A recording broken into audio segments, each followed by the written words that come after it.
Item ಯಾವುದೇ ಇರಲಿ try ಮಾಡಿ ಆಚಿ ಚಿಕನ್ ಮಸಾಲಾ. ಇವತ್ತು ಬಾಗಲಕೋಟೆಯಲ್ಲಿ ಕಾಂಗ್ರೆಸ್ ಮತ್ತು ಬಿಜೆಪಿ ಅಭ್ಯರ್ಥಿಗಳು ನಾಮಪತ್ರ ಸಲ್ಲಿಕೆ ಮಾಡುತ್ತಾರೆ.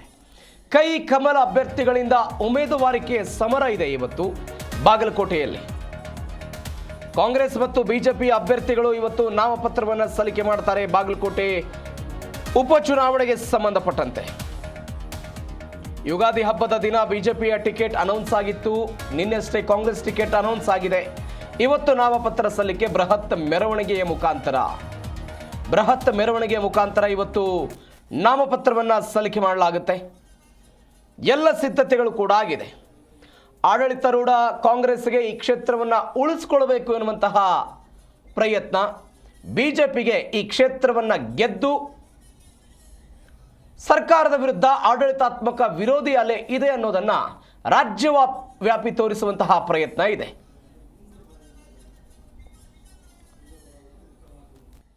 ಇವತ್ತು ಬಾಗಲಕೋಟೆಯಲ್ಲಿ ಕಾಂಗ್ರೆಸ್ ಮತ್ತು ಬಿಜೆಪಿ ಅಭ್ಯರ್ಥಿಗಳು ನಾಮಪತ್ರ ಸಲ್ಲಿಕೆ ಮಾಡ್ತಾ ಇದ್ದಾರೆ. ಅಭ್ಯರ್ಥಿಗಳ ಆಯ್ಕೆ ವಿಚಾರದಲ್ಲಿ ಕಾಂಗ್ರೆಸ್ನಲ್ಲಿ ಹಗ್ಗ ಜಗ್ಗಾಟ ಆಗಿತ್ತು. ಹಾಗಾದರೆ ಇವತ್ತು ಶಕ್ತಿ ಪ್ರದರ್ಶನ ಹೇಗಿರುತ್ತೆ, ಬಿಜೆಪಿ ಇದಕ್ಕೆ ಕೌಂಟರ್ ಹೇಗೆ ಮಾಡುತ್ತೆ, ಎಲ್ಲದರ ಬಗ್ಗೆ ಹೆಚ್ಚಿನ ಡೀಟೇಲ್ಸ್ ಕೊಡ್ತಾರೆ ನಮ್ಮ ಬಾಗಲಕೋಟೆ ಪ್ರತಿನಿಧಿ ಸೋಮಶೇಖರ್.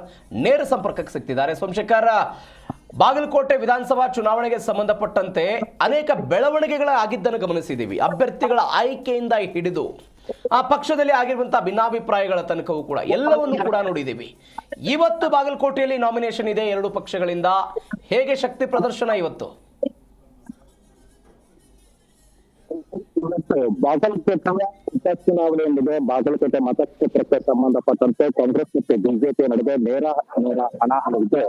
ಎರಡೂ ಪಕ್ಷಗಳು ತಮ್ಮ ಬಲ ಪ್ರದರ್ಶನದ ಮೂಲಕ ನಾಮಪತ್ರವನ್ನ ಸಲ್ಲಿಸುವುದಕ್ಕೆ ಮುಂದಾಗಿರುವಂತದ್ದು. ಬಿಜೆಪಿ ಪಾಳೆಯದಲ್ಲಿ ಕೂಡ ಕಾಂಗ್ರೆಸ್ ಪಕ್ಷದಲ್ಲಿ ಕೂಡ ಸಾಕಷ್ಟು ಕಸರತ್ತು ನಡೆಸಿದ ಬಳಿಕ ಬಿಜೆಪಿ ಅಭ್ಯರ್ಥಿಯನ್ನ ಫೈನಲ್ ಮಾಡಿರುವಂತದ್ದು. ಹೀಗಾಗಿ ಚುನಾವಣಾ ಅಖಾಡಕ್ಕೆ ಎಂಟ್ರಿ ಆಗ್ತಾ ಇದ್ದಾರೆ. ಅವರು ಕೂಡ ಇವತ್ತು ಬಾಗಲಕೋಟೆಗೆ ಆಗಮಿಸ್ತಾ ಇರುವಂತದ್ದು.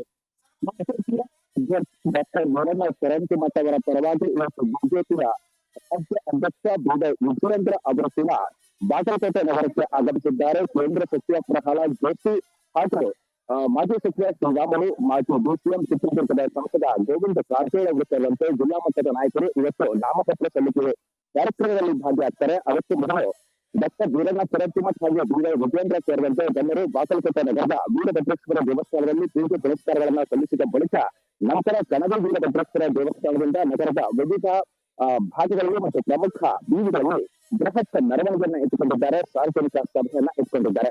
ನಂತರ ನಾಮಪತ್ರವನ್ನ ಸಲ್ಲಿಸುವ ಕಾರ್ಯ ನಡೆಯುತ್ತೆ. ಜೊತೆಗೆ ಕಾಂಗ್ರೆಸ್ನಲ್ಲಿ ಕೂಡ ಇದೇ ಒಂದು ಮೆರವಣಿಗೆಯ ಮೂಲಕ ನಾಮಪತ್ರ ಸಲ್ಲಿಸುವಂತಹ ಒಂದು ಕಾರ್ಯವನ್ನ ಇವತ್ತು ಅವರು ಕೂಡ ಇಟ್ಟುಕೊಂಡಿರುವಂತದ್ದು. ಕಾಂಗ್ರೆಸ್ನ ಅಭ್ಯರ್ಥಿ ಉಮೇಶ್ ಮೇಟಿ ಪರವಾಗಿ ಸ್ವತಃ ಸಿಎಂ ಅವರು ಅಖಾಡಕ್ಕೆ ಇಳಿರುವಂತದ್ದು.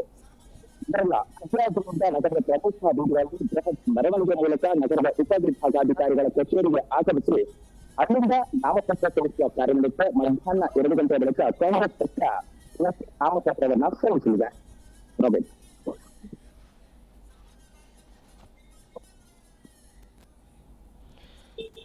ಯಾವೆಲ್ಲ ನಾಯಕರು ಬರ್ತಿದ್ದಾರೆ?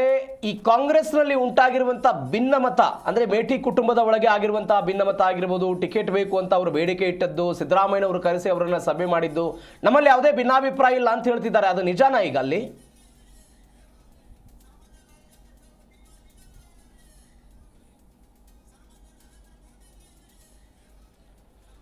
ಸಂಪರ್ಕ ಕಡಿತ ಆಗಿದೆ. ಥ್ಯಾಂಕ್ ಯು ಸೋಮಶೇಖರ್ ನಿಮ್ಮೆಲ್ಲ ಡೀಟೇಲ್ಸ್ಗೆ.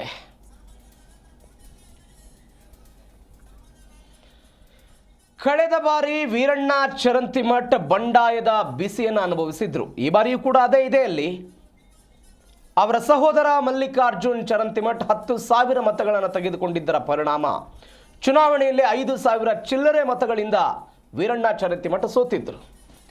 ಈ ವಿಧಾನಸಭಾ ಕ್ಷೇತ್ರಕ್ಕೆ ಈಗಾಗಲೇ 2 ಬಾರಿ ಉಪಚುನಾವಣೆ ಆಗಿದೆ. ಒಂದು ಬಾರಿ ಎಸ್ ನಿಜಲಿಂಗಪ್ಪನವರನ್ನು ಮುಖ್ಯಮಂತ್ರಿ ಮಾಡಬೇಕು ಅನ್ನೋ ಕಾರಣಕ್ಕಾಗಿ ಮುರ್ನಾಳ್ ಎನ್ನುವಂಥ ಒಬ್ಬ ಶಾಸಕರು ರಾಜೀನಾಮೆ ಕೊಟ್ಟಿದ್ದರು. ಹೊಸದುರ್ಗದಲ್ಲಿ ನಿಜಲಿಂಗಪ್ಪನವರು ಸೋತಿದ್ರು. ಅದಾದ ನಂತರ ಕಂಠಿಯವರು ಮುಖ್ಯಮಂತ್ರಿ ಆಗಿದ್ರು. ಅದು ಸ್ವಲ್ಪ ದಿನ ಉಳಿಲಿಲ್ಲ. ಅದಾದ ನಂತರ ನಿಜಲಿಂಗಪ್ಪನವರು ಮುಖ್ಯಮಂತ್ರಿ ಆಗಿದ್ರು. ಅವತ್ತು ಒಂದು ಬಾರಿ ಆಗಿತ್ತು. ಅದಾದ ನಂತರ 94ರಲ್ಲೂ ಕೂಡ ಒಮ್ಮೆ ಆಗಿದೆ.